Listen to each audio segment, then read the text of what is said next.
E agora, depois da Santa Missa com o Padre Renatinho, a gente pode começar mais um dia aqui no A Vida Não Para, na TV Evangelizar. Você está vendo a imagem, né, ao vivo da igreja, ainda lotada depois da Santa Missa. Eu vou começar te fazendo uma pergunta bem simples. O que é ser simples para você? O que é ser um ser humano simples? É ter uma vida humilde? É agir de forma humilde? Ou então é ser minimalista? Sabe aquela história do menos é mais? Comprar menos coisas, usufruir de coisas simples como ir num parque, passear, por exemplo, sem ter que gastar. Sabe aquela história de que eu boto o pé pra fora, eu preciso gastar, preciso comprar alguma coisa, sem a menor necessidade? Então, a gente vai falar sobre isso hoje. Hoje é o dia da filosofia. E eu recebo aqui no estúdio um professor para a gente falar sobre simplicidade. O que é ser simples na nossa vida e na nossa rotina. É daqui a pouco, tá? Daqui a pouquinho. Agora um outro assunto que é bem interessante é o tal do eye tracking. Isso mesmo. O que seria isso? Eu tô descobrindo junto com vocês, tá? É uma técnica de rastreamento ocular. É um método que estuda a atenção visual das pessoas. Por onde o seu olho anda. O que te chama mais atenção. Porque às vezes não é o que o teu cérebro deseja, mas os seus olhos vão atrás muitas vezes disso. E a gente quer saber como funciona isso. Essa tecnologia que vai estudar o teu comportamento através dos seus olhos. É daqui a pouquinho, tá? E além disso, a gente vai falar sobre a relação familiar. Tem tanta gente que assiste o programa e fala... A gente recebe as mensagens de vocês no nosso WhatsApp, inclusive, viu? Vocês podem continuar mandando. Falam o seguinte: eu tenho muito problema, tenho muitas queixas na relação familiar.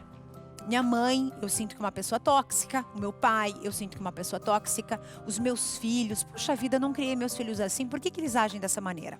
Hoje a gente vai conversar com um psicólogo que vai explicar pra gente por quê. Né? De repente pode ser um problema, uma patologia essa convivência familiar. As pessoas ficam doentes muitas vezes por estarem dentro deste convívio. E o que leva a esse problema? Principalmente com filhos, tá? E a gente percebe muitos filhos abandonando seus lares e seus pais por conta desse relacionamento muito pesado entre eles. Daqui a pouquinho a gente vai falar sobre isso, tá? Daqui a pouco.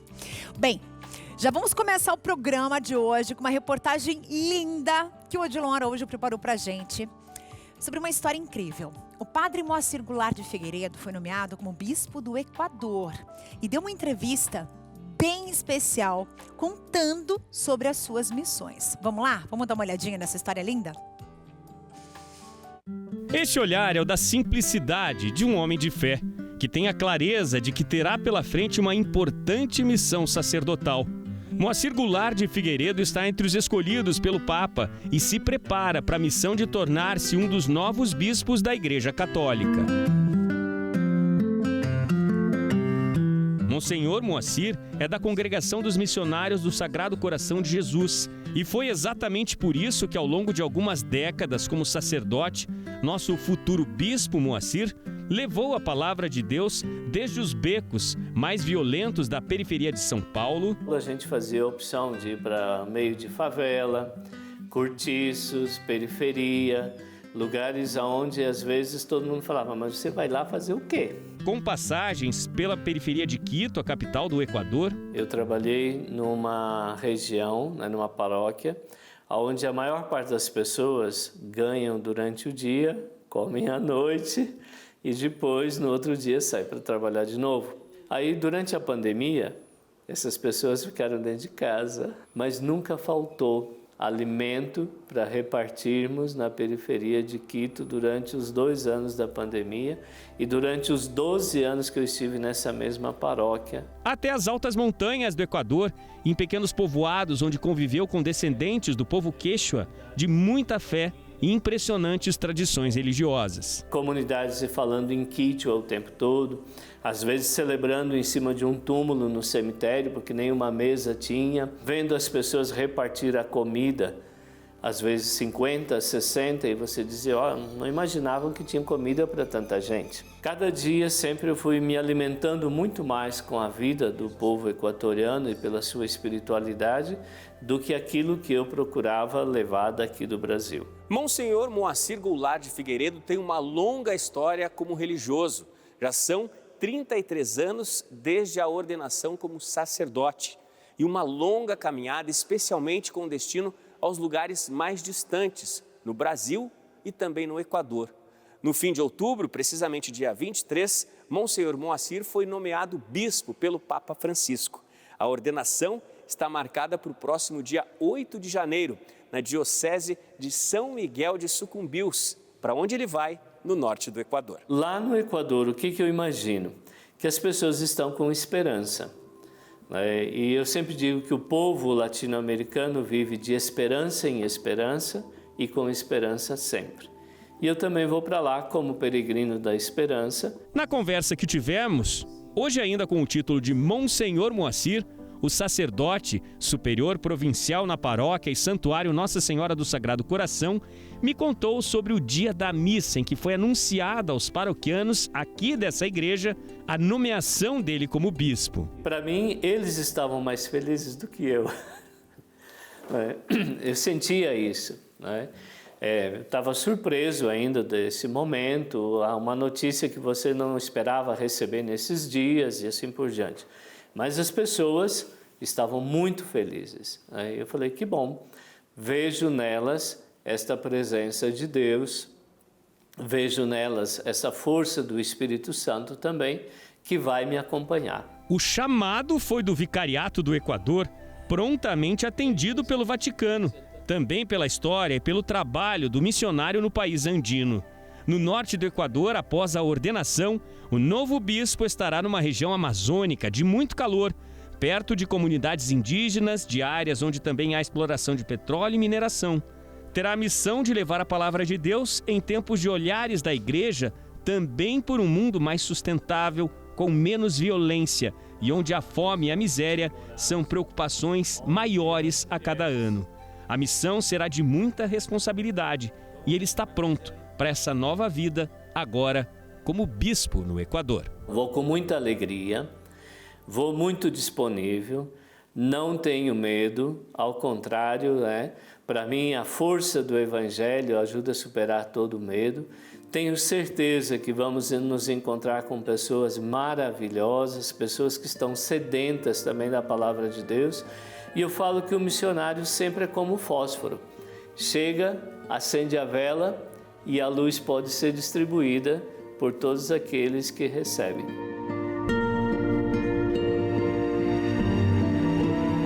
O Senhor te abençoe e te guarde. O Senhor te mostre o seu rosto e faça brilhar a sua luz. O Senhor faça de ti instrumento de paz no meio da humanidade. Em nome do Pai, do Filho e do Espírito Santo. Amém.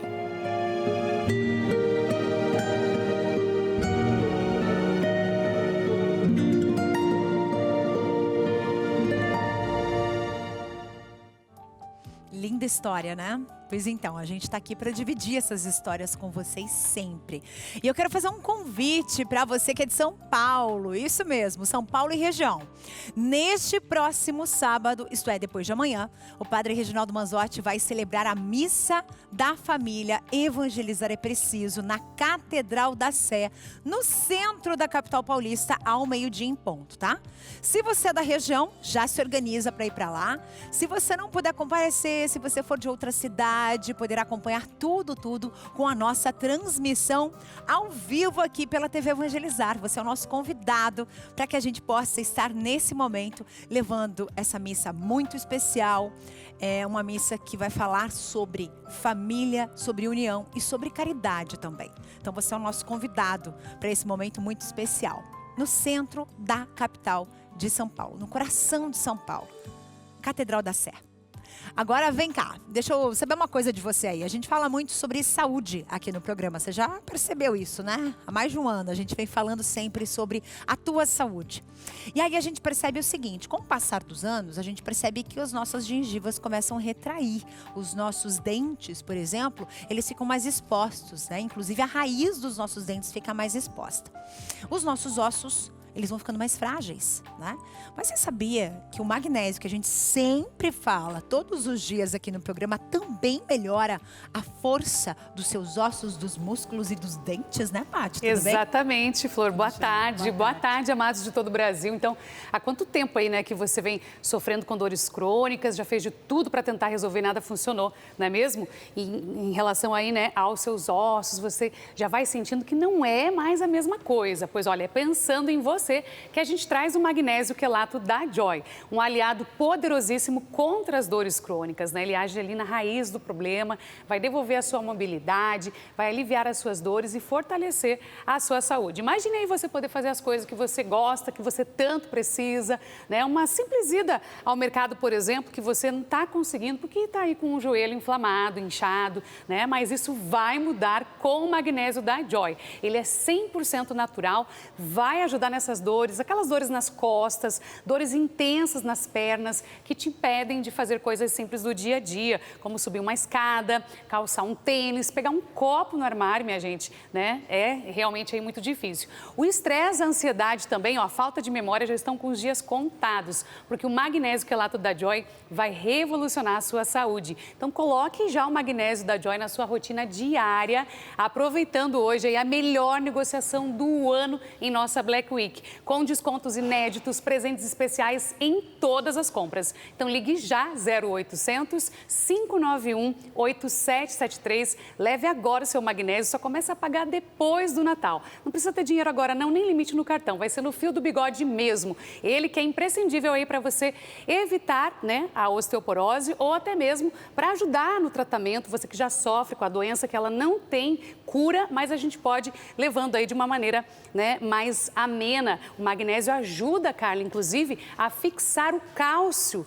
nos nossos ossos. Então, não adianta repor o cálcio se não tiver o magnésio. Tá tomando ali um monte de vitamina, cálcio, gastou e deixou um rim lá na farmácia, né? Porque comprou um monte de vitamina. Só que, ó, sem esse daqui, nenhuma delas vai funcionar, viu? 0800 591 8773. Aproveita a vida com mais disposição e principalmente, tá? Frete livre, desconto. Ai, só tem notícia boa. Presente. Só coisa boa aqui, viu? Obrigada, querida. Tudo de mais. Tchau, obrigadão. Gente, antes do intervalo, vamos falar de arte? Vamos? Vocês que adoram arte, eu sou uma dessas, tá? Adoro arte. E essa semana a gente recebeu aqui no estúdio a Marcela. Ela veio contar um pouco da história dela. Ela que começou também a pintar com a avó, né? Uma herança da sua avózinha. E ela mostrou um pouco dessa arte pra gente, porque ela faz arte em absolutamente tudo. Você tá vendo aqui, por exemplo, essa estrutura aqui, ó, linda, linda, linda, que você pode decorar a tua casa, né? Porque esse daqui é um objeto que você pode sim decorar. Ela fez várias hortênsias aqui. E as hortênsias são bem características, por exemplo, se você já conhece ou se você não conhece ainda, a Serra do Mar, aqui do Paraná. Sim. Tem muitas dessas plantas, essas flores ao longo da Serra do Mar. É uma vista belíssima. E quadros pequenininhos, quadros grandes. Esse daqui é muito interessante. Esse daqui é um quadro conhecido como quadro digital. Mas digital, o que tem de tecnologia aqui? Nada. Digital do seu dedo mesmo, tá?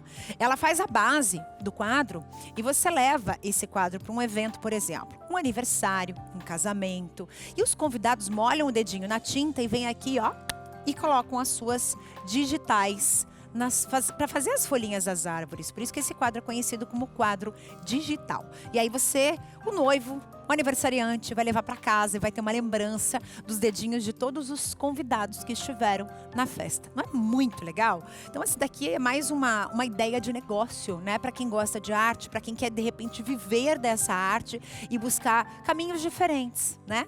A nossa entrevistada, a nossa artista da semana, ela trabalhava com biologia, algo completamente diferente, mas sempre amou a natureza. E aí ela se voltou para a arte em pinturas de tela. Fantástico, né? Esse dos passarinhos é sensacional. Você quer saber mais sobre a arte dela?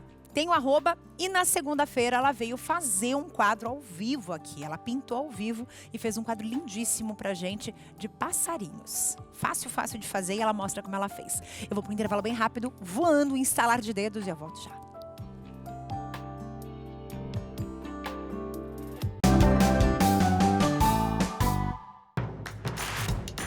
Não perca mais nenhum vídeo da TV Evangelizar. Inscreva-se agora.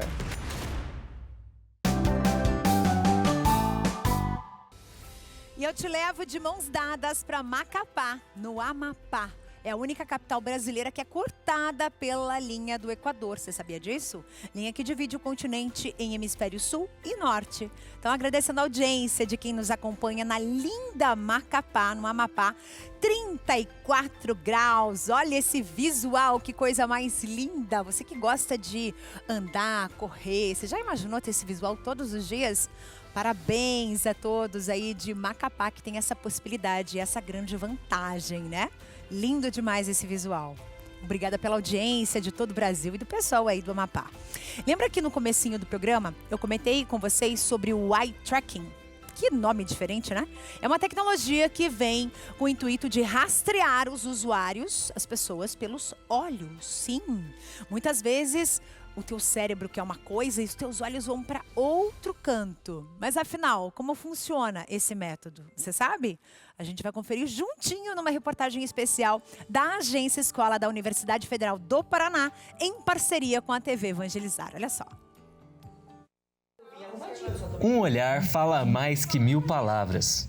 Para os pesquisadores da neurociência do consumo, esse ditado faz muito mais sentido. A partir do olhar de consumidores, eles conseguem avaliar a receptividade de produtos. Essa tecnologia é chamada de eye tracking, que em português significa algo como rastreamento de olhos. No laboratório Synapsense, na Universidade Federal do Paraná, a professora Letícia Hermann coordena os estudos na área. Nós desenvolvemos pesquisas voltadas à publicidade, a marcas, design. O eye tracking é um software de rastreamento ocular, tá? Então, na verdade, são várias tecnologias que se tem de eye tracking. Ele vai rastrear as áreas que você está olhando mais, né? Então, você é um software conectado a um computador.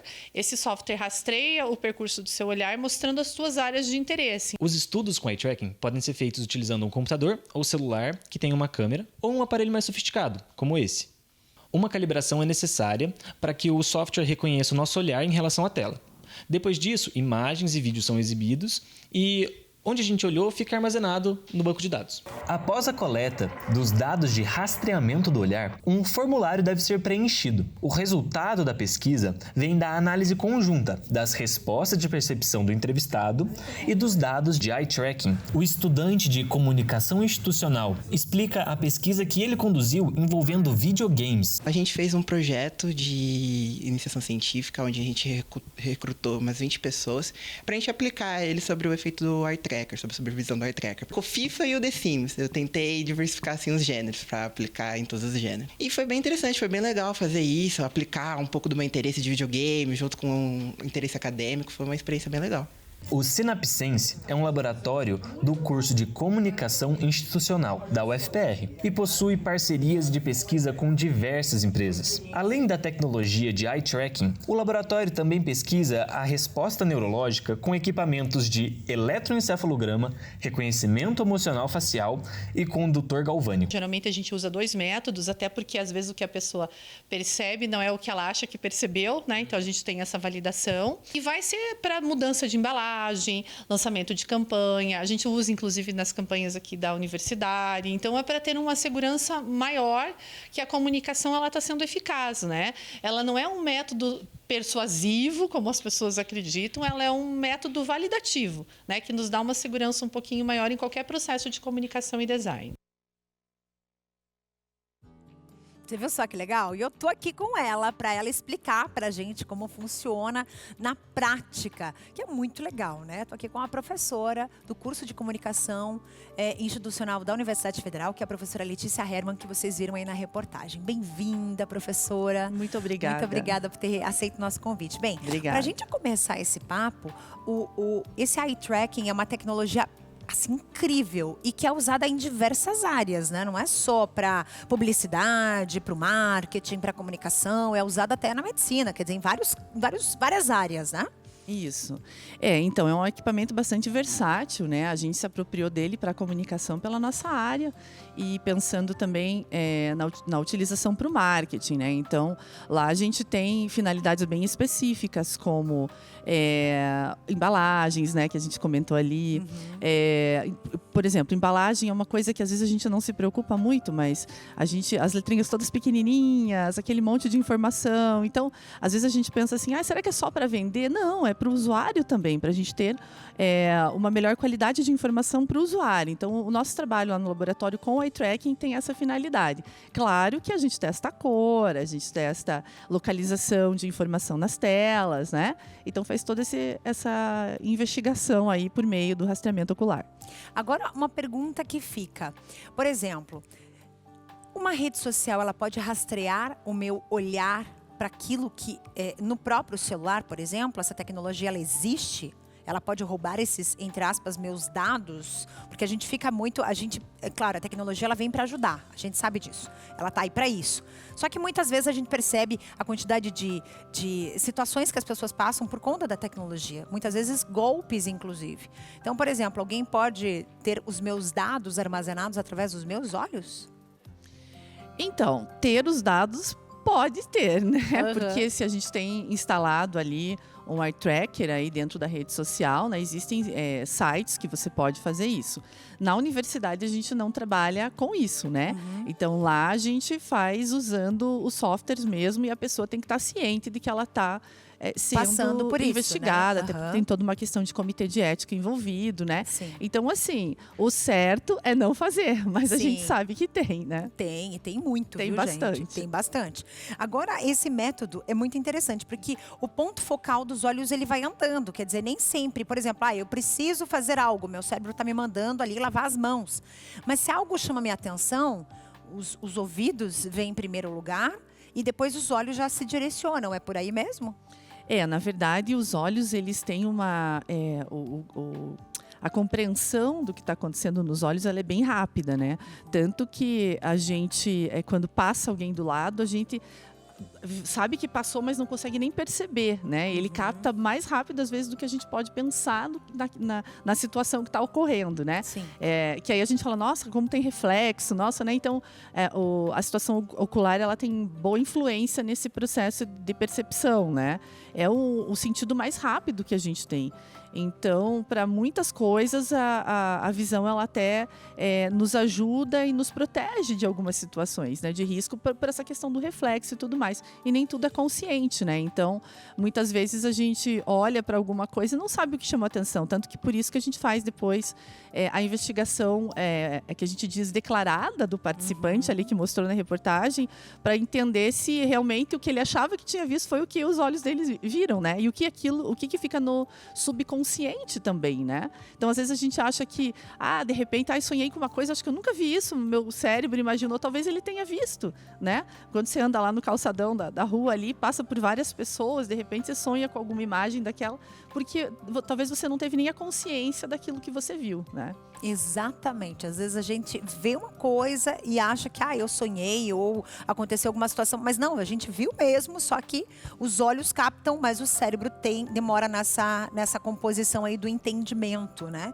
Isso é muito legal. Exato. Essa é uma tecnologia que ela serve assim na comunicação para a gente descobrir o que exatamente? Porque a comunicação ela é muito diversa. Sim. Quando a gente fala de comunicação, não é só a gente está falando de jornalismo, de entretenimento, de programas de TV ou de rádio. A gente está falando de uma comunicação que vai te vender um produto, por exemplo. Né? De um marketing que é utilizado para que você seja convencido, entre aspas, de uma maneira muito boa, muito gostosa, né? Para que você seja enviado para aquele produto. E os olhos fazem esse trabalho. Exatamente. Então, bom, a gente faz vários usos, né? Isso vai depender muito, porque o laboratório é aberto, né, a parcerias. Então, a gente tem empresas, né, que às vezes pedem de forma científica para que a gente valide alguma arte, alguma propaganda. Então, por exemplo, na reportagem apareceu ali algumas que nós estávamos fazendo de filme cinematográfico mesmo, né? Questão do uso de cores, o que chama mais atenção, filmes também relacionados à publicidade. Então, às vezes a gente investe lá um volume muito alto de dinheiro e as pessoas sequer olharam aquele cenário todo atrás que você pagou lá, às vezes milhões para fazer, né? Ou não, ou a gente compete muito, né? Porque a neurociência, ela explica muita coisa. Então, quando tem olhos, por exemplo, você vai competir com um produto, a pessoa busca os olhos, né? Porque a gente quer se comunicar com a pessoa através dos olhos. Então, quando a gente trabalha com isso, a gente começa a perceber alguns gaps que se faz já há muito tempo na comunicação e que poderiam ser minimizados. Site, por exemplo, a gente testa site, aonde você tem que colocar a foto, em que lado fica melhor, em que lado a pessoa percebe melhor. Olha que legal. Então, no site, por exemplo, a gente faz isso, né? Já testou propaganda com som e sem som, para ver como os outros sentidos são envolvidos junto com a visão, né? Porque nós somos seres sensitíveis com todos os nossos sentidos, né? Então a gente tende a fazer também investigação cruzada com outros sentidos, tato, paladar, olfato, visão, né? Então, que legal, para poder fazer essa avaliação um pouco mais completa. Isso é sensacional, professora. A gente amou essa história, esse assunto. Adorei te receber aqui e ter convidado a voltar mais vezes, viu? Muito claro, bom. muito obrigada. A gente é que agradece. Obrigada. Bom demais. Agora é o seguinte, já que a gente está falando sobre comunicação, não é verdade? Através dos olhos, deixa eu te contar uma coisa. Hoje, dia 21 de novembro, é comemorado o Dia Mundial, sabe do quê? Da televisão. Você sabia disso? Você conhece a história desse aparelhinho, ou melhor, desse aparelhão que nós temos nas nossas casas? Que era pequenininho assim, ó. Tinha televisãozinha deste tamanico, de 10 polegadas, de 14, de 15, né? Aquelas de tubo mais compridinhas atrás, assim, na frente bem quadradinha. Você conhece um pouco da história, da magia da televisão? Olha só. A história da TV no Brasil começou nos anos 50. A primeira emissora de televisão, a TV Tupi de São Paulo, foi fundada por Assis Chateaubriand. Um dos principais desafios foi criar e produzir atrações que preenchessem o período das 8 às 11 da noite, horário que a emissora permanecia no ar nos primeiros anos de vida.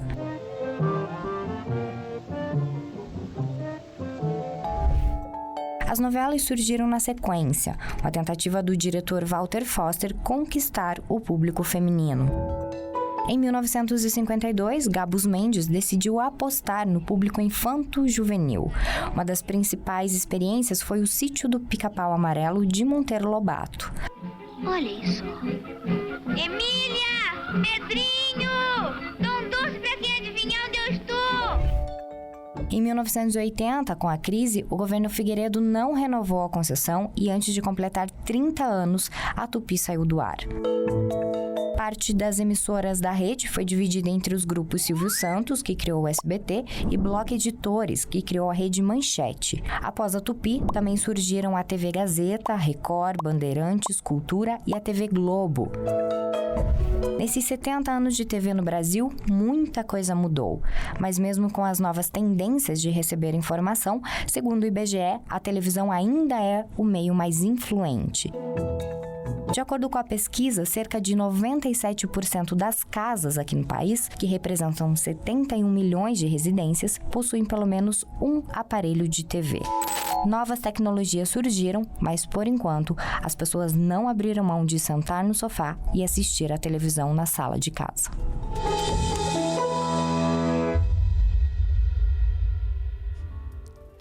Tá aí a magia da televisão e dos grupos de comunicação que foram se formando ao longo das décadas. E a gente tem muito orgulho de fazer parte dessa família com a TV Evangelizar, que a gente pode dizer que é uma televisão única no Brasil hoje, com conteúdo realmente evangelizador. Então a gente sempre conta com a sua audiência, com o seu carinho. Agora vem cá, você que está aí pensando em televisão, você é daquela pessoa que já se endividou comprando um aparelho de TV? Sabe aquele boleto interminável assim? Vocês lembram dos consórcios antigamente que tinha para comprar uma televisão? Então, esse tempo passou, mas não passou muito, porque as dívidas continuam em pé ainda. E aí, às vezes, a gente se atrapalha, né? Com Dá aquela certeza. embolada, não sabe o que fazer. Tá aqui o Lucas para dar uma dica muito boa, porque a gente vai se embolando mesmo. Aquela história de a gente só vive uma vez, Sim. né? É cartão de crédito, é dinheiro, o que tiver é nome. Tendo crédito, a gente tá na praça. E aí, a gente se embola no meio de campo e vem, ó, as dívidas. É verdade, eu usando essa frase que eu aproveito para comprar muita coisa.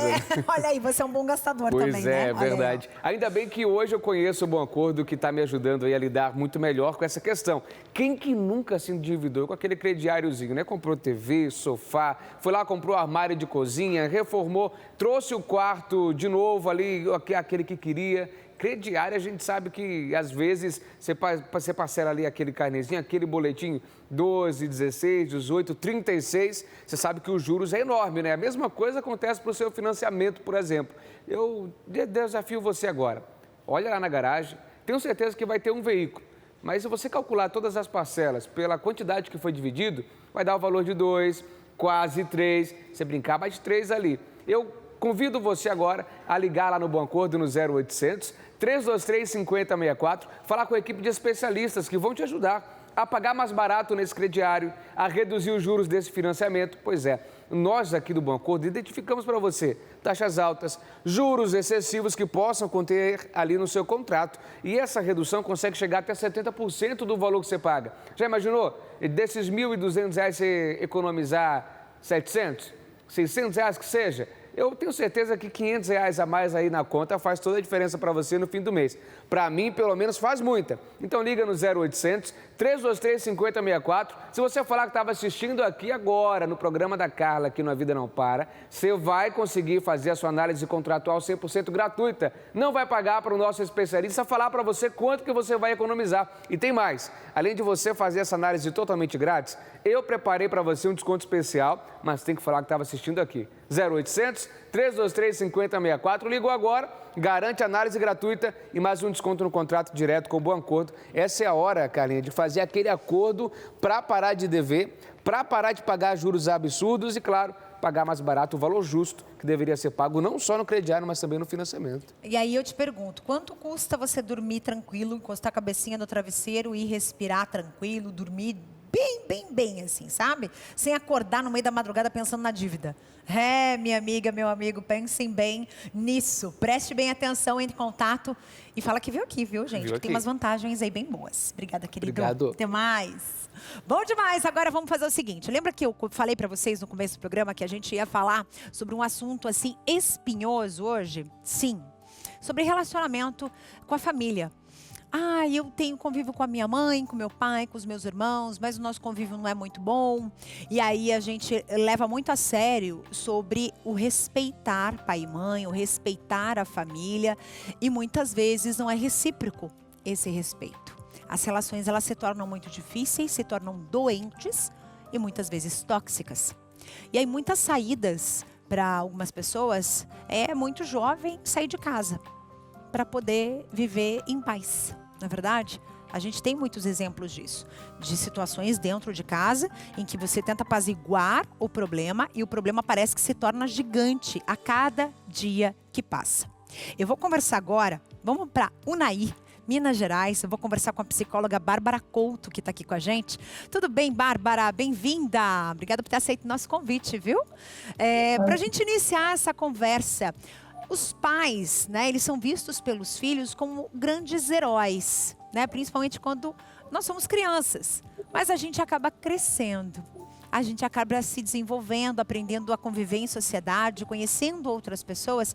E muitas vezes aquele relacionamento que a gente achava que era perfeito, não é tão perfeito assim, né? Oi, Carla, boa tarde. Muito obrigada pelo convite. E sim, né, quando somos crianças, nós temos os nossos pais como o verdadeiro modelo. E toda a percepção que a gente acaba tendo de nós, do mundo e das outras pessoas vem deles. Mas quando a gente sai, né, e vai para contextos maiores, a gente pode perceber que aquilo que a gente vivia ali naquele contexto pode ser não tão saudável assim, mas dificilmente a gente vai perceber se a gente não sair desse contexto, porque essas relações, aquelas que a gente tem desde pequenininho, a gente vai ter como verdade. Porque a gente não vai ter outros padrões, outros modelos para a gente entender o que é saudável e o que não é saudável. Então, aqui mesmo no consultório, muitas vezes eu recebo pessoas que não fazem ideia de quanto essa relação familiar ela é doente. Pois é, e essa questão da relação ser uma relação difícil e doente, essa criança, esse pequeno, né, ser humano que está se formando ali, ele pode se tornar uma pessoa também igual o pai e a mãe? Então, todos nós nascemos com uma bagagem genética.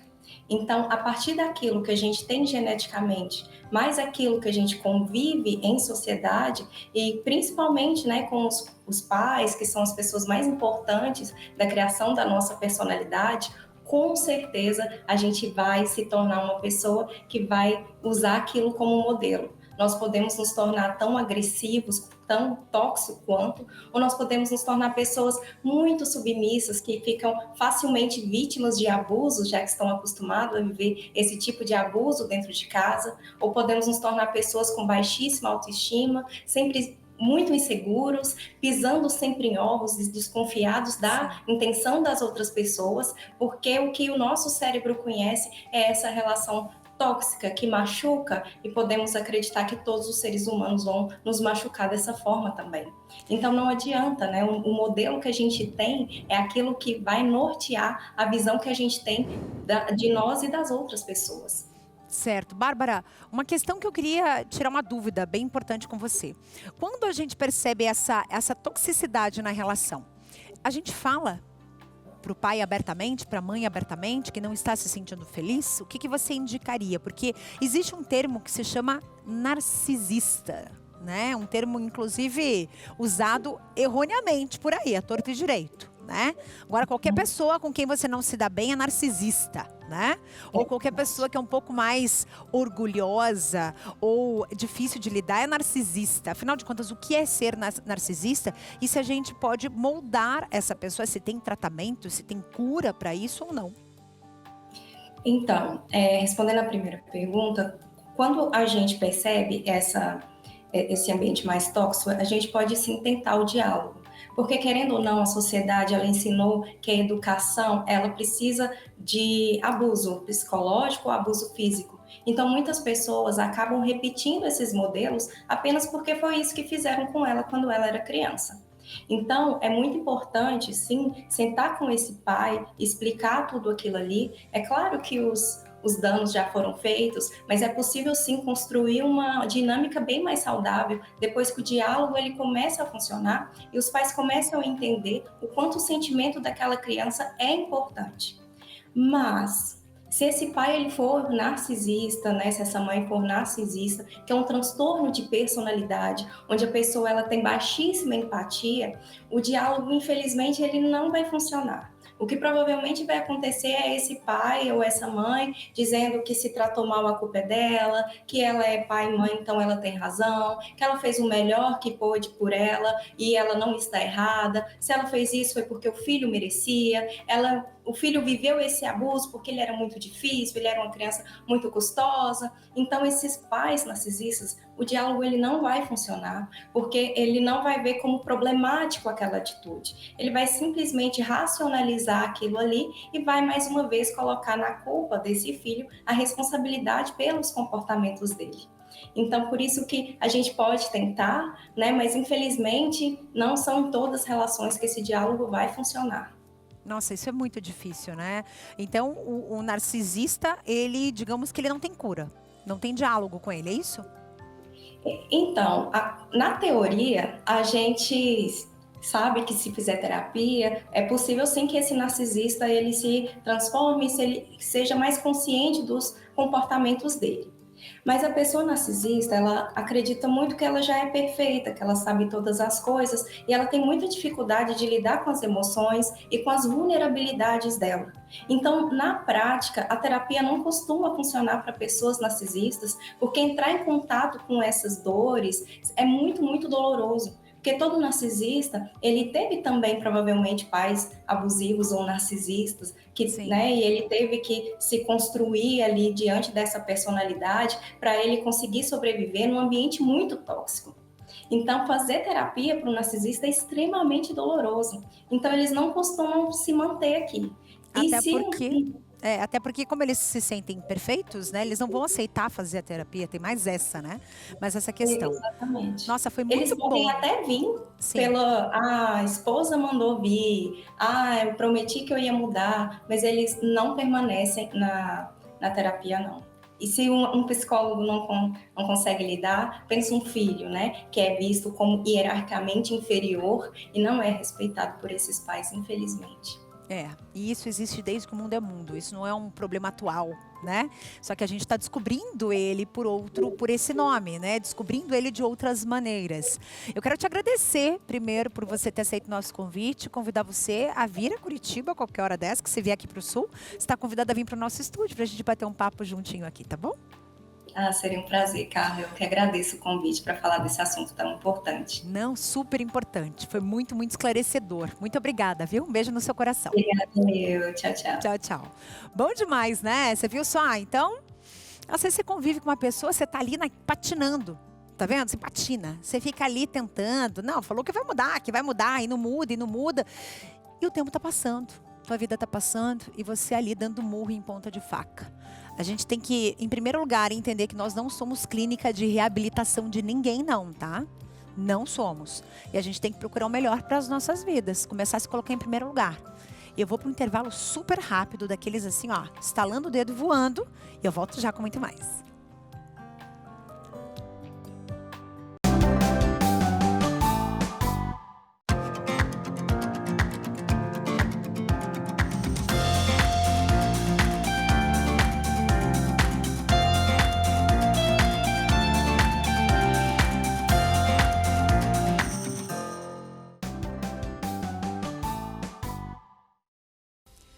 E agora eu te levo para passear por esse paraíso. Fernando de Noronha, arquipélago vulcânico situado a pelo menos 350 quilômetros ao largo da costa nordeste do Brasil, em Pernambuco. Que lugar, que visual, aí tem muitos dedinhos de Deus, né? Lindo demais. Quero agradecer toda a audiência de Fernando de Noronha. E olha, 30 graus, hein? Tá quente em todo o Brasil, algumas regiões um pouco menos, mas o sol aparece em boa parte do nosso país. Então tá aqui um presente para vocês, linda demais, né? Lugar para ser muito visitado. Bem, vocês lembram que a gente falou hoje no comecinho do programa sobre a questão da gente ser mais simples, viver de formas mais simples, né? Comprar menos, não ser tão consumista, às vezes cozinhar em casa, né? A gente fica muito refém de tudo que é de consumo. E a gente precisa viver uma vida com mais simplicidade.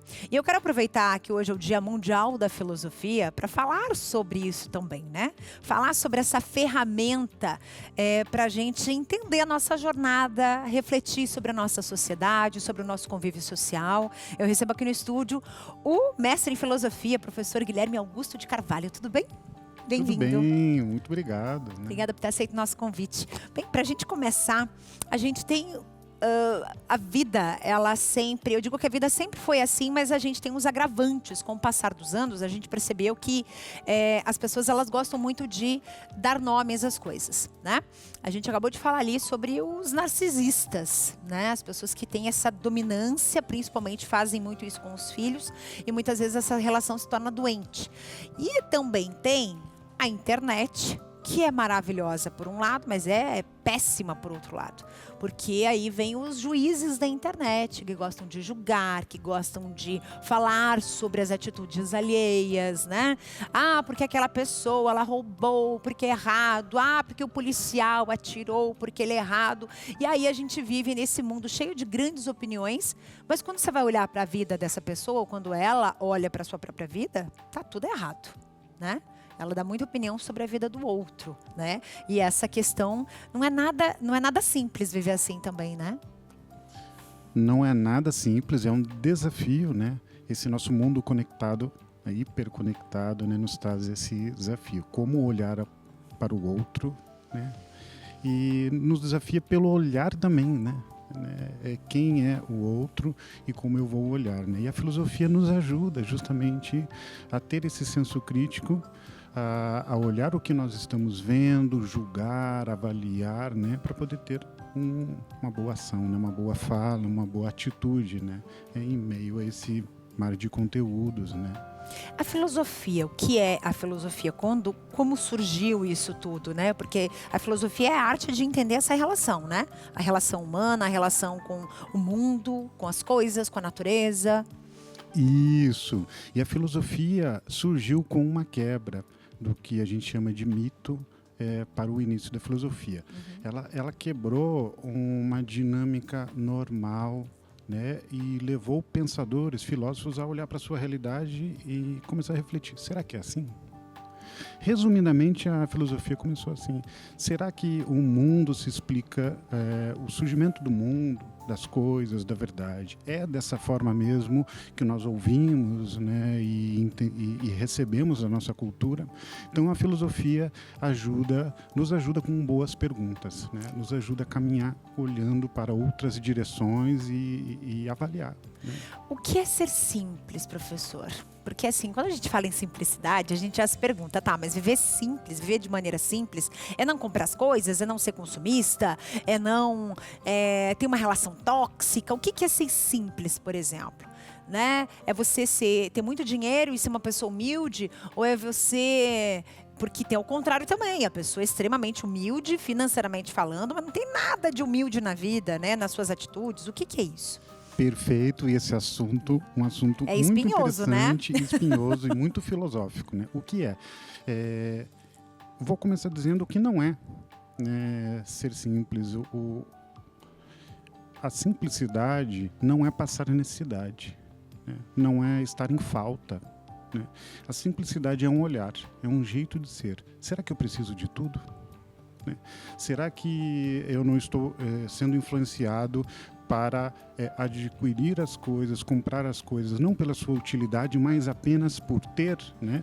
Greg McKeown tem um livro ótimo chamado Essencialismo, onde ele fala justamente sobre esse ter e sobre como as pessoas acham que a quantidade, o possuir por possuir as coisas, é um bem e não é. Então, a simplicidade nos ensina esse olhar. Será que eu preciso de tudo mesmo? Né?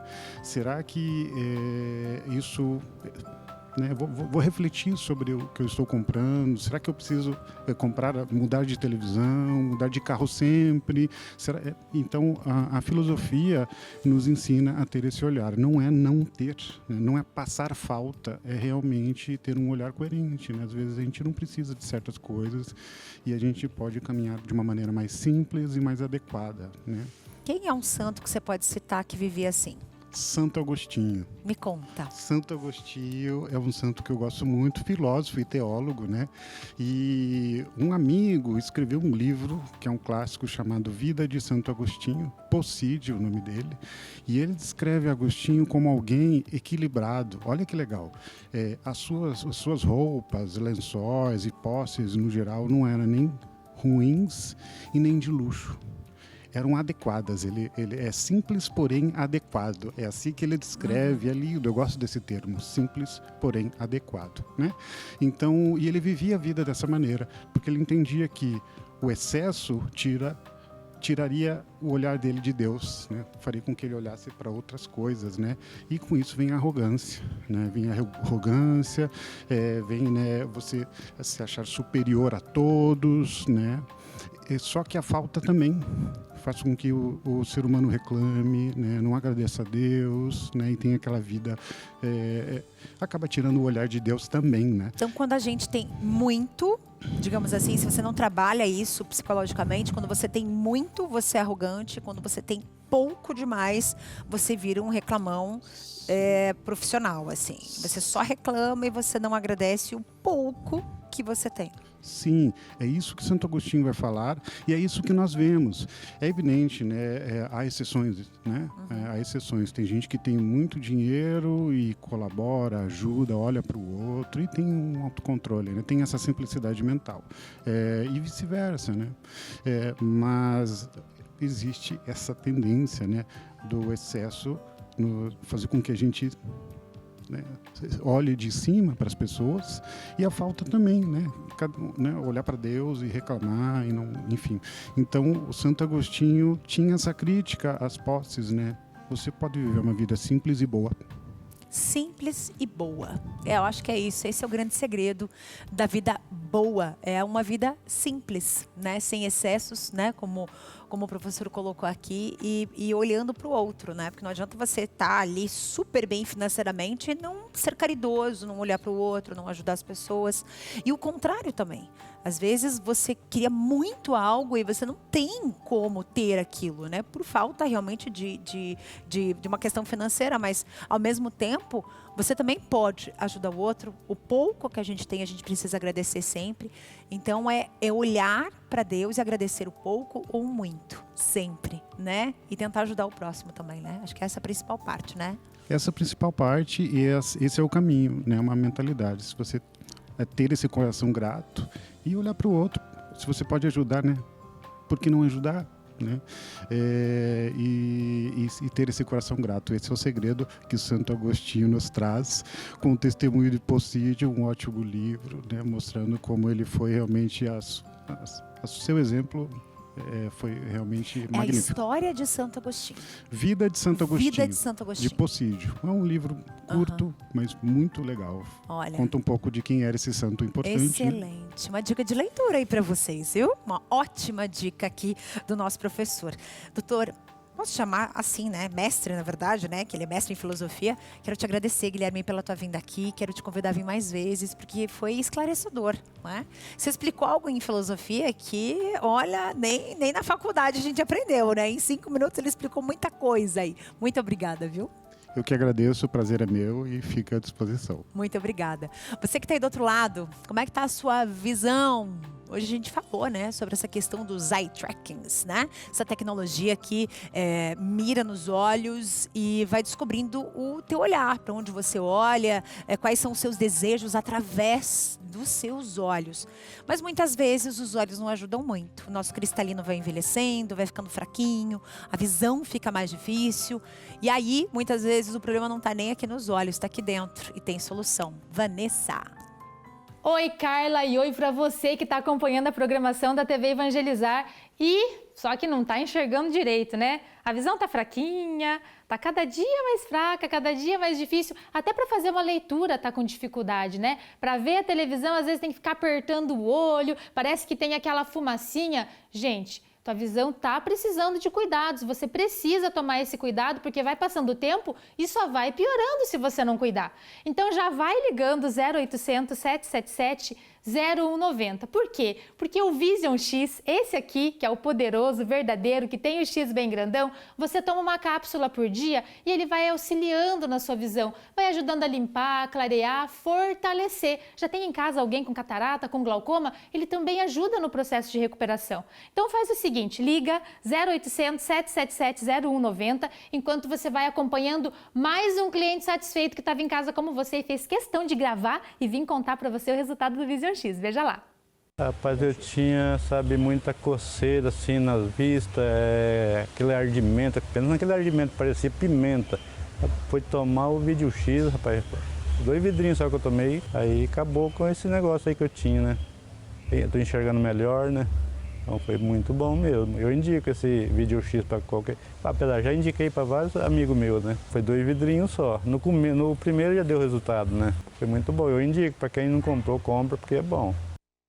Que maravilhoso, né, Carla? Você que está aí acompanhando, olha que depoimento sensacional. E você também precisa do Vision X se está com esses probleminhas aí na sua visão. Basta você tomar a atitude de ligar. 0800 777 0190, promoção para hoje. 50% de desconto em todos os kits. É metade do preço, mas tem que ligar agora. 0800 777 0190. Vision X, o X da sua visão. Obrigada, Carla. Obrigada, Vanessa. Tá aí, dica boa, dica que a gente sempre compartilha com vocês. Eu quero começar agora esse momentinho especial do programa Compartilhando, que amanhã é dia do músico. Você sabia disso? Isso mesmo.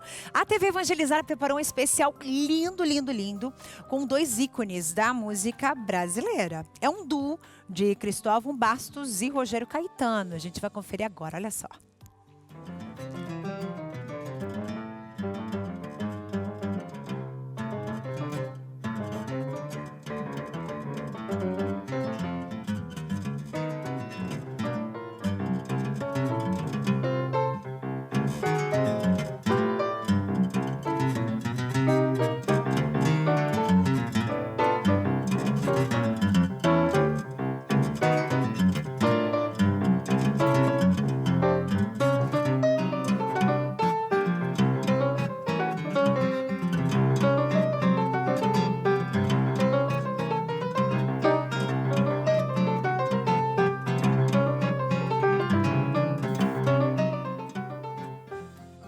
E eu tenho o prazer de conversar com ele. Isso mesmo, eu tô aqui com o Rogério Caetano. Tudo bem, Rogério? Boa tarde, bem-vindo aqui ao nosso programa A Vida Não Para. E já que a vida não para, quero saber da tua vida. Você que é um grande músico, um dos ícones aí da música popular brasileira e traz essa maneira de tocar e de encantar as pessoas com o seu som, né? Opa, muito obrigado pelo convite, uma alegria imensa participar.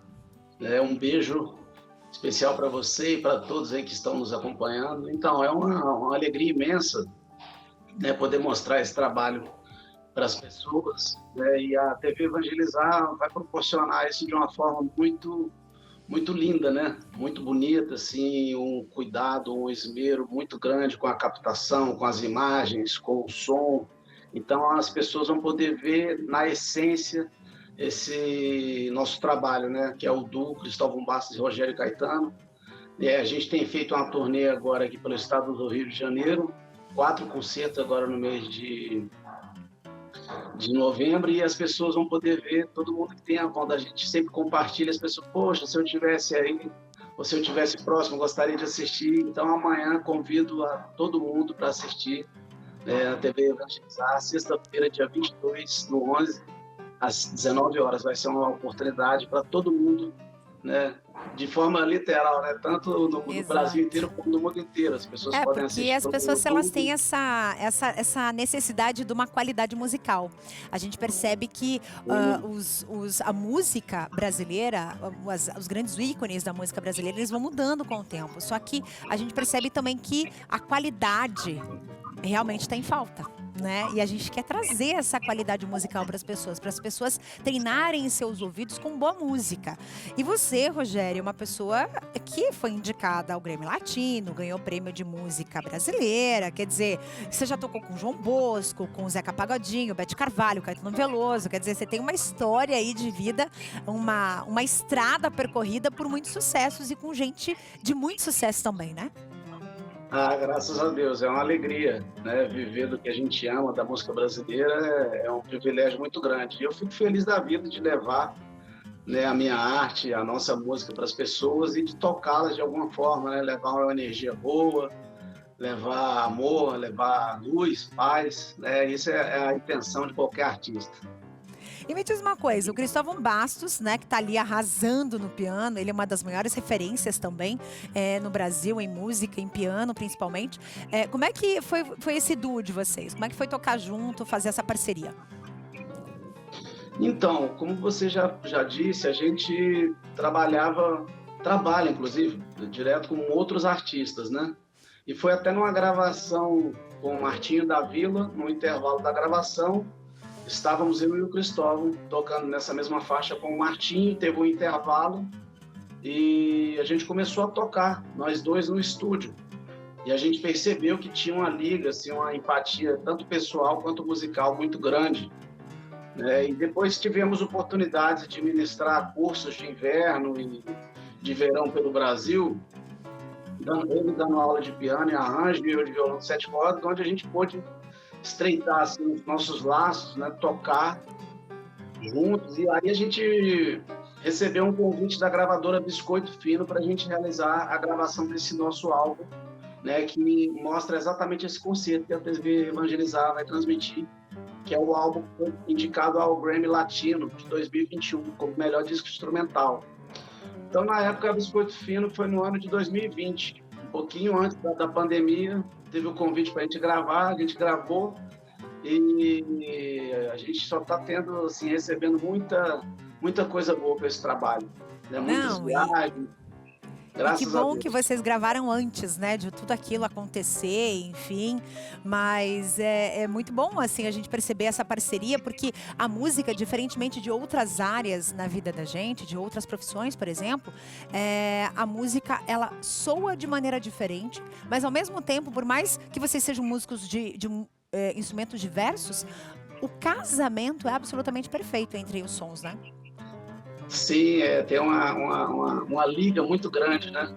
E tem uma coisa interessante nesse nosso trabalho, porque ele tem uma sonoridade original por ser a primeira gravação de piano e violão de 7 cordas de aço. Uau! Né? Porque o piano também é um instrumento de cordas de aço, né? Sim. Então, como você disse, a junção dos sons, ela fica assim muito especial, né? Cria uma força grande, parece que é um instrumento só, um instrumento fundindo ali junto com o outro, né? Então é muito especial.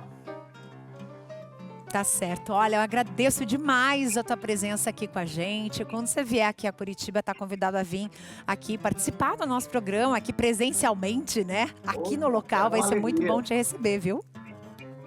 Muito obrigado a vocês pelo convite. Mais uma vez, reforçando aí para que as pessoas coloquem na agenda aí, sexta-feira, 22 de novembro, às 19 horas. Tá certo. Tá bom? Muito obrigada. Um beijo, querido. Muito obrigada. Beijo, então, querida. para vocês que estão nos assistindo, tá aí o nosso querido que tá aqui amanhã. Isso mesmo, às 19 horas, aqui na TV Evangelizar. Esse é o especial Dia do Músico com o nosso querido Rogério Caetano e também o Cristóvão Bastos. Agradecendo mais uma vez, né, o Rogério, por estar aqui com a gente nesse ao vivo especial. Muito bom, agora é o seguinte. No começo da semana, nós recebemos aqui no A Vida Não Para o Procurador-Geral da Justiça do Estado do Paraná, o Francisco Zanicorte. E foi uma entrevista que rendeu muito nas nossas redes sociais e principalmente no nosso WhatsApp. As pessoas comentaram muito sobre essa entrevista.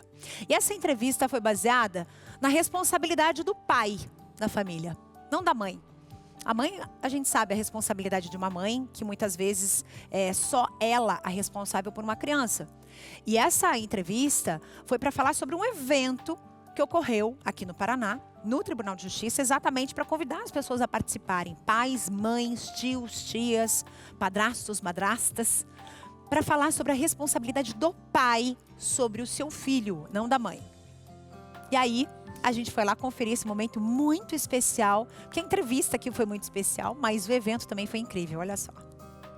Um encontro com pais para falar de paternidade e da valorização da figura paterna na família. A iniciativa do Núcleo de Atendimento ao Cidadão e à Comunidade, do Ministério Público do Paraná, contou com a palestra de um pai com P maiúsculo. Autor do livro O Papai é Pop, que vendeu 300 mil cópias e ganhou versão para o cinema, Marcos Piangers tem orgulho do papel que exerce na criação das duas filhas e faz questão de compartilhar as experiências e incentivar os pais a serem presentes. O homem não tem só o dever de ser um bom pai, ele tem o direito de ser um bom pai. E ao descobrir esse direito, eu acho que nasce uma nova família e nasce uma criança muito mais feliz, muito mais bem cuidada. Dados da Associação Nacional dos Registradores de Pessoas Naturais apontam que mais de 6.600 crianças foram registradas sem o nome do pai no Paraná em 2023.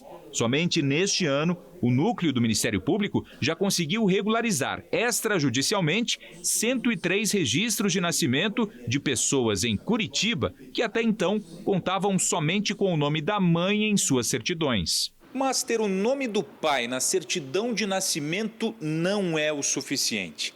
A criança precisa da presença paterna em sua formação. Paternidade responsável. Essa é a bandeira defendida pelo Ministério Público. Por isso, nós estamos realizando esse primeiro evento para em 2025, né, nós atuarmos aí com mais força, além da questão jurídica, colocar esse tema da paternidade responsável efetivamente na vida cotidiana dos pais. Fabiano tem 48 anos e somente agora, após a morte do pai biológico, decidiu buscar o registro dele na certidão. O que vai além de ganhar mais um sobrenome.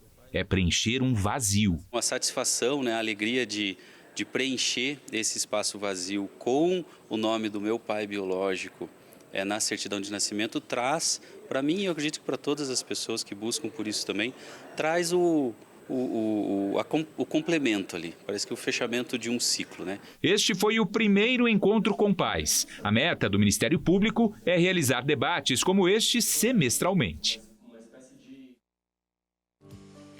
Viu só? Tá aí. Aí eu digo mais uma vez para vocês, a responsabilidade sobre as nossas ações. É muito bom viver, é muito bom você, né, passar por relacionamentos, é muito bom você namorar, não é verdade? A vida é feita disso, a vida é feita de relacionamentos. Só que a vida de uma criança é muito mais séria do que um relacionamento. Aquele fruto, você tem que pensar a primeira coisa, é 50% o seu DNA. Aquela criança que você fez é 50% você. E a gente tem que ser responsável por ela. Com amor, com carinho e não só com sobrenome. Porque sobrenome não enche o prato de ninguém, não paga conta nem de luz, nem de água, muito menos de internet. Pensem nisso. As contas chegam e essa criança precisa sobreviver. Precisa comer, precisa vestir, precisa de um plano de saúde, precisa de amor. E aí, cadê o pai? Fica essa reflexão para vocês, hein? Eu fico por aqui, um beijo no seu coração, muitíssimo obrigada pela audiência. E a gente se vê, sabe quando? Amanhã eu tô aqui de novo. Tchau, Brasil!